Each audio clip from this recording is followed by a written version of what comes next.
അവരുടെ ജീവിതം, അവരുടെ ബാക്കിയുള്ളവരുടെ ജീവിതം, അല്ലെങ്കിൽ ബന്ധുക്കളെ നഷ്ടപ്പെട്ട, പ്രിയപ്പെട്ടവരെ നഷ്ടപ്പെട്ടവരുടെ വാക്കുകൾ എത്രമാത്രം വേദന നൽകുന്നതാണ് എന്നുള്ളതാണ്. റിയാസ് നിൽക്കുന്നിടത്ത് ഒരു ശവസംസ്കാര ചടങ്ങിന് ഒന്നിച്ച് കുറേയധികം മനുഷ്യരെ അവിടെ സംസ്കരിക്കാൻ ഒരുങ്ങുന്നു. എങ്ങനെയാണ് അവിടുത്തെ തയ്യാറെടുപ്പ് ഒരുക്കങ്ങൾ? ഫിജി ഇതൊരു ശ്മശാന ഭൂമിയായി മാറുകയാണ്. ഒരുപക്ഷെ പച്ചപ്പുകൾ കണ്ട് ഒരു മലമ്പ്രദേശം, ഈ തേയിലക്കാടുകൾക്ക് നടുവിൽ ഒരുപാട് മനുഷ്യർ ഒരുമിച്ച് അന്തിയുറങ്ങാൻ പോവുകയാണ്. ഈ വയനാട് ഉരുൾപൊട്ടലിൻ്റെ ഇരകളാക്കപ്പെട്ട, തിരിച്ചറിയപ്പെടാത്ത മനുഷ്യർ എന്ന വാക്ക് ഉപയോഗിക്കുമ്പോൾ തന്നെ വളരെയധികം വേദനയുണ്ട്. കാരണം നേരത്തെ ഞാൻ പറഞ്ഞതുപോലെ അവർ തിരിച്ചറിയപ്പെടാത്തവരല്ല, നമ്മുടെ സഹോദരങ്ങളാണ്. അവർ ഇവിടെ ഈ മണ്ണിൽ ഒരുമിച്ച് അന്തിയുറങ്ങാൻ പോവുകയാണ്. ഇപ്പോൾ ഇവിടെ കുഴിച്ച കുഴിമാടത്തിൻ്റെ കബറിടങ്ങളുടെ എണ്ണം 31 ആയിട്ടുണ്ട്. കാരണം 2 കബറിടങ്ങൾ കൂടി രണ്ടെണ്ണം അധികമായി ഇപ്പോൾ കുഴിച്ചിരിക്കുന്നു. 31 കബറിടങ്ങൾ ഇപ്പോൾ കുഴിച്ചിട്ടുണ്ട്. ഈ 64 സെന്റ് ഭൂമിയിൽ, ഹാരിസൺ മലയാളത്തിൻ്റെ 64 സെന്റ് ഭൂമിയിൽ ഇവിടെ കുഴിച്ചിട്ടുണ്ട്. ഇവിടെയാണ് നേരത്തെ ഞാൻ പറഞ്ഞതുപോലെ പുത്തുമല ദുരന്തം പൂർണ്ണമായും നക്കിത്തുടച്ചു പോയ ഒരു ഭൂമിയാണ്. പിന്നീട് ഇവിടെ പച്ചപ്പിൻ്റെ പുൽനാമ്പുകൾ കിളർത്തു വന്നു ഈ വർഷങ്ങൾക്കിപ്പുറം 2019 ശേഷം. പക്ഷേ അത് സമാനമായ അതിനേക്കാൾ ഭീകരമായ മറ്റൊരു ദുരന്തം, അതിനകത്ത് ഇരയായ മനുഷ്യർക്ക് അന്ത്യവിശ്രമം ഒരുക്കാൻ ഈ ഭൂമി ഉണ്ടാകുമെന്നുള്ളത് ഒരിക്കലും ഒരു മനുഷ്യൻ പോലും സ്വപ്നത്തിൽ പോലും നനയ്ക്കാത്ത ഒരു കാര്യമാണ്. അവിടെയാണ് ഇനി അല്പസമയത്തിനകം ഒരു സംസ്കാര ചടങ്ങുകൾ നടക്കുന്നത്. ഇപ്പോൾ ഈ ഒരു പ്രദേശം ഉൾക്കൊള്ളുന്ന കൽപ്പറ്റ ബ്ലോക്ക് പഞ്ചായത്തിൻ്റെ സ്റ്റാൻഡിംഗ് കമ്മിറ്റി ചെയർമാൻ ജഷീർ പള്ളിവയലുണ്ട്. ജഷീറെ, അങ്ങേറ്റം ഒരു കാഴ്ചകളാണ്. തൊട്ടപ്പുറത്ത് മുണ്ടക്കൈയിലായാലും പുഞ്ചിരിമുട്ട, ഇപ്പോൾ ഇവിടെയും അങ്ങേയറ്റം നമ്മുടെ ഹൃദയം നുറുങ്ങുന്ന ഒരു കാഴ്ച. ഒരു പൊതുപ്രവർത്തകർക്ക് അഭിമുഖീകരിക്കേണ്ട ഒരുപാട് പാഠങ്ങളും അതോടൊപ്പം തന്നെ അനുഭവങ്ങളും ഉണ്ടാകും. പക്ഷേ ഞങ്ങളൊക്കെ ചെറുപ്പമാണ്. ഞങ്ങളൊക്കെ ജീവിതത്തിൽ ഇത്തരത്തിലുള്ള കാഴ്ചകളോ അല്ലെങ്കിൽ ഇനിയുള്ള ജീവിത കാലഘട്ടങ്ങളിൽ ഇതുപോലെയുള്ള ഓർമ്മകളോ ഉണ്ടാകുന്ന പ്രയാസങ്ങൾ, പ്രതിസന്ധികൾ ഇല്ലാതിരിക്കാൻ വേണ്ടിയിട്ട് വിശ്വസിക്കുന്ന വിശ്വാസ ദൈവങ്ങളോടൊക്കെ പറയുന്നൊരു സാഹചര്യം. അപ്പോൾ ഞങ്ങളൊക്കെ ചെറുപ്പ കാലഘട്ടം മുതൽ ഈ പ്രദേശത്തേക്ക്, എൻ്റെയൊക്കെ ഉമ്മയുടെ ഫാമിലി ഈ ചൂരൽമല മുണ്ടക്കൈ പ്രദേശത്ത് ഒരു കണക്ടിവിറ്റി ഉണ്ട്. ഈ ചൂരൽമല മുണ്ടക്കൈ പ്രദേശത്തിൻ്റെ വലിയ എന്ന് ഉദ്ദേശിക്കുന്നത് വയനാട് ജില്ലക്കകത്ത് വ്യാപിച്ചു കിടക്കുന്ന ആളുകളുമായിട്ട് കല്യാണം കഴിച്ചും കൊണ്ടുപോയും കൊണ്ടുവന്നുമൊക്കെയുള്ള ഒരു പ്രദേശമാണ്.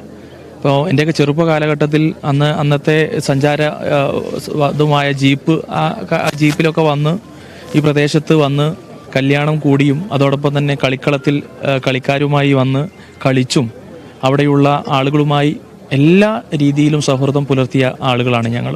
അപ്പോൾ എൻ്റെ പ്രദേശം ബ്ലോക്ക് പഞ്ചായത്തിൻ്റെ ഡിവിഷൻ ആരംഭിക്കുന്നത് മേപ്പാടി ടൗണിൻ്റെ ഒരു അഗ്രഭാഗത്ത് നിന്ന് അങ്ങോട്ടാണ്. ബ്ലോക്ക് പഞ്ചായത്തിൻ്റെ ഒരു ചെയർമാൻഷിപ്പ് എന്ന നിലയിൽ ഞങ്ങൾ ഈ പ്രയാസം, പ്രതിസന്ധി അറിഞ്ഞ ആ സമയം തന്നെ മേപ്പാടി കുടുംബാരോഗ്യ കേന്ദ്രത്തിൽ അത്തരത്തിലുള്ള സൗകര്യങ്ങൾ ഒരുക്കുകയാണ്. അവിടെയുള്ള സൗകര്യങ്ങൾ പ്രിയപ്പെട്ടവർക്ക് കാണാവുന്നതാണ്. പക്ഷെ അതിനെല്ലാം ഞങ്ങൾ സജ്ജരായി അവിടെ HMC ഫണ്ടുകളും അതോടൊപ്പം അനുബന്ധമായി ലീവ് എടുത്തു പോയ ആരോഗ്യ ആളുകളെ, പ്രവർത്തകരെയും ഒക്കെ തിരിച്ചു വിളിക്കുന്ന സാഹചര്യം ഉണ്ടായി. ഭൂമിക്കകത്ത് 2019 പ്രിയപ്പെട്ട സഹപ്രവർത്തകൻ പറഞ്ഞതുപോലെ 2019 ഈ പ്രദേശത്തേക്ക് കടന്നു വരാൻ കഴിയാത്തൊരു സാഹചര്യമായിരുന്നു. കള്ളാടി മക്കാമിൻ്റെ പ്രദേശത്താണ് ഞങ്ങളൊക്കെ വന്ന് തിങ്ങി നിന്നത്. ഇങ്ങോട്ട് വരാൻ കഴിയാത്തൊരു സാഹചര്യമായിരുന്നു. ഈ മണ്ണിലേക്ക് ഇപ്പോൾ ഇവിടെ താമസ യോഗ്യമായ പ്രദേശമല്ല. പക്ഷേ ഇവിടെ ഒരു 10-31 പേര് തിരിച്ചറിയാൻ കഴിയാത്ത ആളുകൾ അന്ത്യവിശ്രമം കൊള്ളാൻ പോവുകയാണ്. ഇവിടെ ഇതുപോലെ 31 അല്ല 310 അപ്പുറത്തുള്ള കുടുംബാംഗങ്ങൾ ഇന്ന് വേദന കൊണ്ട് പൊളയുന്നൊരു സാഹചര്യം ക്യാമ്പുകളും അതോടൊപ്പം തന്നെ മറ്റുള്ള പ്രദേശത്തും കണ്ടുകൊണ്ടിരിക്കുകയാണ്. അപ്പോൾ ഞാൻ ആദ്യം അവസാനിച്ച വാക്ക് വീണ്ടും എടുക്കുമ്പോൾ പൊതുപ്രവർത്തന ജീവിതത്തിൽ ഇത് കാണാൻ കേട്ടുകേൾവിയില്ലാത്തൊരു സാഹചര്യമാണ്. കഴിഞ്ഞ 5 ദിവസങ്ങളിലായിട്ട് ഞങ്ങൾ മുണ്ടക്കൈയും ചൂരൽമലയിലും പ്രദേശത്ത് തുടക്ക ദിവസം ചവിട്ടുന്ന പ്രദേശങ്ങളിലൊക്കെ കൈയൊരു ഭാഗത്ത്, കാലൊരു ഭാഗത്ത്, അല്ലെങ്കിൽ ശിരസ്, തലയൊരു ഭാഗത്ത് കിട്ടുന്ന ഒരു സാഹചര്യം ഉണ്ടാകുമ്പോൾ അതൊക്കെ എങ്ങനെയാണ് പറഞ്ഞ് പങ്കുകൊണ്ടെന്ന് പറയാൻ സാധിക്കില്ല. ശരിക്കും നമ്മുടെയൊക്കെ മനസ്സ് ഒരു ഒരു മന്ദതിച്ച് മുന്നോട്ട് പോകുന്ന ഒരു സാഹചര്യം ഉള്ളത്. അങ്ങനെ ഏതോ ഒരു ലോകത്ത് ഒരു അലയുന്ന ഒരു പ്രതിഭാസത്തോടു കൂടിയാണ് ഇവിടെയുള്ള വയനാട്ടിലെ എല്ലാ സമൂഹവും, കേരള സമൂഹത്തിൽ അറിയുന്ന ആളുകളൊക്കെ ആ സാഹചര്യത്തിലാണുള്ളത്. നമുക്ക് വിഷയമുണ്ട്. ഈ വിഷയം, ദുരന്തം, ഈ സംഭവ വികാസങ്ങളൊക്കെ നമ്മുടെ മനസ്സിനകത്തുണ്ടെങ്കിലും പരസ്പരം പങ്കുവെക്കാനുള്ള കണ്ണുനീര് പോലും ഈ പ്രദേശത്തുള്ള ആളുകളുടെ ജീവിതത്തിൽ ഇല്ല എന്ന രീതിയിലേക്ക് മുന്നോട്ട് പോകുന്ന സാഹചര്യമാണ്.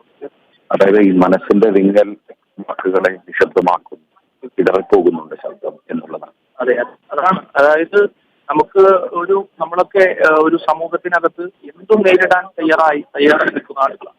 പ്രതിരോധ ശേഷിയാണെങ്കിലും അതോടൊപ്പം തന്നെ പ്രവർത്തന മികവും കാഴ്ചവെക്കേണ്ട ചെറുപ്പമാണ് ഞങ്ങളൊക്കെ. പക്ഷേ ഞങ്ങളൊക്കെ ഇടറിപ്പോകുന്നൊരു സാഹചര്യമുണ്ടെങ്കിൽ ഇവിടെ ജീവിച്ചു പോകുന്ന ഇത്തരത്തിലുള്ള മനുഷ്യ സഹജീവികളുടെ അവസ്ഥ ചിന്തിക്കുന്നതിനപ്പുറത്താണ്. കർണാടകയിൽ നമ്മുടെ സഹപ്രവർത്തകൻ അദ്ദേഹത്തിൻ്റെ വേദനയെ നമ്മൾ നെഞ്ചിലേറ്റി അതിൻ്റെ പിന്നിലായിരുന്നു നമ്മളൊക്കെ. പക്ഷേ ഇങ്ങനെ ചൂരൽമലയ്ക്കും മുണ്ടക്കൈക്കും ഇങ്ങനൊരു പ്രയാസമുണ്ടാകുമെന്ന് ഒരിക്കലും ഒരു പ്രയാസം എന്ന് പങ്കുവെക്കാനുള്ളത്, ചുരൽമല പ്രദേശത്തേക്ക് ഈ ആദ്യ ദിവസം പുലർച്ചെ 3:45 നമ്മൾ പോകുന്ന സമയത്ത് അന്ന് വൈകിട്ട് വരെ നമ്മൾ അറിഞ്ഞ വാർത്ത എന്നത് ചുരൽമലയിലെ പ്രാന്തപ്രദേശത്ത് ഈ ദുരന്തം അല്ലെങ്കിൽ ഈ പറയപ്പെടുന്ന ഉരുൾപൊട്ടലിൽ നമ്മൾ അനുഭവിക്കുന്നു. പക്ഷേ മുണ്ടക്കൈ പ്രദേശം ഒറ്റപ്പെട്ടു നിൽക്കുന്നു.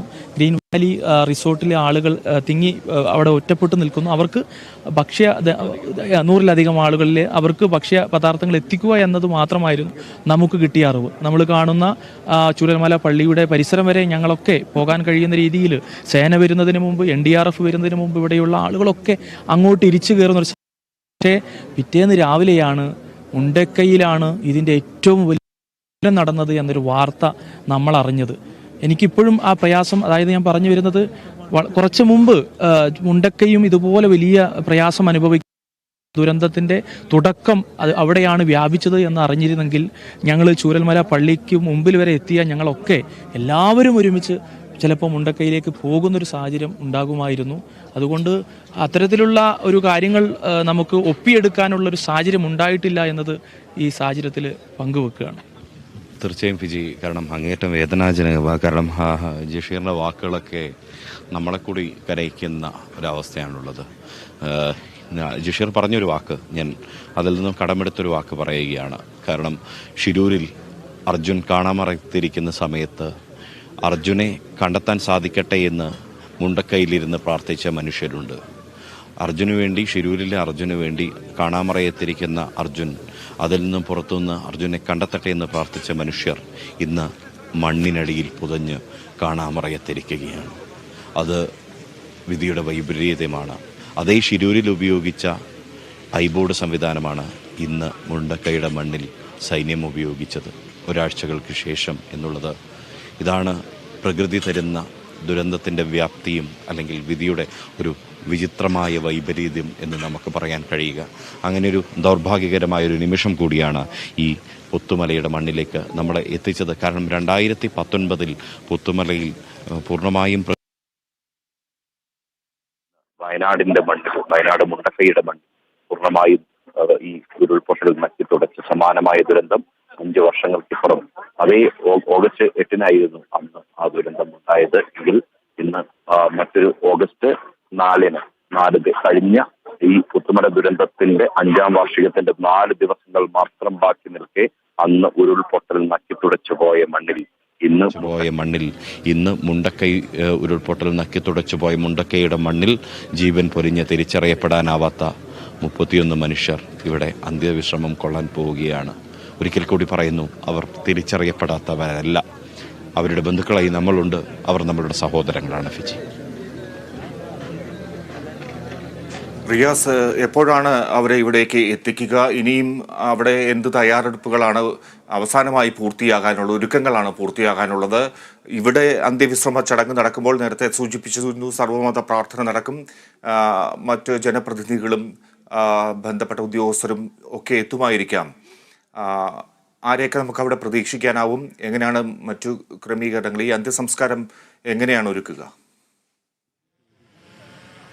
ഇവിടെ നമുക്കിപ്പോൾ തന്നെ വിവിധ രാഷ്ട്രീയ കക്ഷി നേതാക്കളെയൊക്കെ നമുക്ക് കാണാം. വിവിധ രാഷ്ട്രീയ പാർട്ടികളിൽപ്പെട്ട ആളുകളൊക്കെ ഉണ്ട്. ഒപ്പം തന്നെ ജനപ്രതിനിധികളായി ഉള്ള ആളുകൾ, ഇപ്പോൾ അല്പം മുൻപ് ജനപ്രതിനിധികൾ ഇവിടെ എത്തിയിട്ടുണ്ട്. ഇനിയിപ്പോൾ മന്ത്രിമാരുടെ ഇനി ഇവിടെ അവശേഷിക്കുന്നത് ഇപ്പോൾ ഒരു പന്തലിന്റെ നിർമ്മാണം ഇവിടെ പൂർത്തിയായിക്കൊണ്ടിരിക്കുന്നു. ഒരുപക്ഷെ ഈ മൃതദേഹങ്ങൾ കൊണ്ടുവന്ന് ആംബുലൻസിൽ കൊണ്ടുവന്നിറക്കുമ്പോൾ ഇവിടെ കയറ്റി ഇവിടെ സംസ്കരിക്കുന്ന കാഴ്ച ജീവിതത്തിൽ ഒരിക്കലും ഈ ഒരു കാഴ്ച ഇല്ലാതിരിക്കട്ടെ എന്നുള്ളത് തന്നെയാണ് നമുക്ക് പ്രാർത്ഥിക്കാനുള്ളത്. ഈ ഘട്ടത്തിൽ എത്തി നിൽക്കുകയാണ് ഇപ്പോൾ. ഇവിടെ സന്നദ്ധ പ്രവർത്തകർ ഈ പന്തലിൻ്റെ മേൽക്കൂര തയ്യാറാക്കുന്ന അതിൻ്റെ നിർമ്മാണത്തിൻ്റെ ഘട്ടത്തിലാണ് ഉള്ളത്. നമ്മൾ കാണുന്നുണ്ട് അവരുടെ ഒരു അഹോരാത്രമായൊരു പരിശ്രമം. നേരത്തെ ഈ ഖബർ കുഴിക്കാനൊക്കെ നേതൃത്വം നൽകിയ ഒരു വ്യക്തി, സന്നദ്ധ പ്രവർത്തകൻ പറഞ്ഞതുപോലെ ഇന്ന് രാവിലെ മുതൽ തന്നെ ഇവിടെ ഹിറ്റാച്ചിയും JCBയും എത്തിച്ചുകൊണ്ട് ഈ ഒരു പ്രവർത്തനത്തിലേക്ക് നീങ്ങി. ശേഷം പിന്നീട് മറ്റ് കാര്യങ്ങളിലേക്ക് നീങ്ങുന്ന ഒരു സാഹചര്യം. ഇവിടെ ഖബറിടങ്ങൾ കുഴിക്കുന്ന ഒരു സ്ഥിതിവിശേഷം. അതിനുശേഷം ഇപ്പോൾ ഇവിടെ പന്തൽ നിർമ്മാണത്തിലേക്ക് ആളുകൾ എത്തുന്ന ഏറ്റവും അന്തിമമായ ഒരു ഘട്ടത്തിലേക്ക് ഫ്ലഡ് ലിറ്റ് സംവിധാനങ്ങൾ ഉൾപ്പെടെ അനൗൺസ്മെൻറ്റ് സംവിധാനങ്ങൾ ഉൾപ്പെടെ സർവ്വമത പ്രാർത്ഥനയ്ക്കുള്ള ക്രമീകരണങ്ങൾ ഈ പന്തലിലായിരിക്കും സർവ്വമത പ്രാർത്ഥന നടക്കുക എന്നാണ് അറിയുന്നത്. കാരണം ഇതിൽ ജീവൻ പൊലിഞ്ഞുപോയവരുടെ ജാതിയോ മതമോ ഒന്നും നമുക്കറിയില്ല. കാരണം ജാതിയും മതവും ഒന്നും ഒരിക്കലും പ്രസക്തമല്ല എന്ന് മനസ്സിലാക്കുന്ന ഒരു ഘട്ടം കൂടിയാണിത്. കാരണം മനുഷ്യത്വം തന്നെയാണ് ഏറ്റവും പ്രസക്തമായത് എന്ന് വ്യക്തമാക്കുന്ന ഏറ്റവും ഒരു വലിയ ഘട്ടം. ആര് മരിച്ചാലും ഏറ്റവും അവസാനം അടിയേണ്ടത് ഈ മണ്ണിൽ തന്നെയാണ്, ആരുടെ മണ്ണിൽ തന്നെയാണ് ഇന്ന് ബോധിപ്പിക്കുന്ന ഒരു ഘട്ടമാണ് ഇവിടെയുള്ളത്. അല്ലെങ്കിൽ ഒരു അഗ്നിഗോളമായി എരിഞ്ഞടങ്ങേണ്ടവരാണ് മനുഷ്യർ എന്നുള്ള നമ്മുടെ മനുഷ്യരുടെ എല്ലാ അഹങ്കാരങ്ങളും ഇവിടെ തകർന്നടിയുന്ന ഒരു നിമിഷം. കാരണം നമ്മുടെ സഹോദരങ്ങളുടെ ആ ഒരു ദുരന്തത്തിൻ്റെ ഒരു വ്യാപ്തി, വേദന അങ്ങേയറ്റം നമുക്ക് വ്യക്തമാകുന്ന ഒരു നിമിഷമാണ് ഫിജി ഇത്.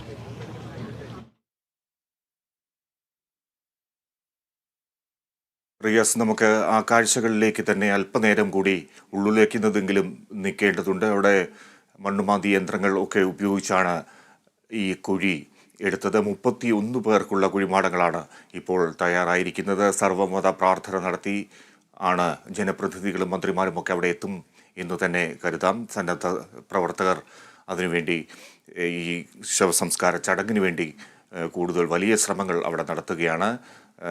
മൃതശരീരങ്ങൾ മുഴുവനായി ലഭിച്ചത് മാത്രമാണ് ഈ ഘട്ടത്തിൽ ഇപ്പോൾ സംസ്കരിക്കുക. നമുക്കറിയാം, വളരെ വേദനയുണ്ടാക്കുന്ന കാര്യം, ഒരു മനുഷ്യൻ്റെ ഒരു അവയവം മാത്രമായി, കയ്യോ കാലോ, അങ്ങനെ ഞാനത് വിശദീകരിക്കുന്നില്ല, അങ്ങനെയൊക്കെ ലഭിച്ച സാഹചര്യങ്ങൾ അങ്ങനെയാണ്, അതാണ് യാഥാർത്ഥ്യം. അങ്ങനെ ലഭിച്ചിട്ടുണ്ട്.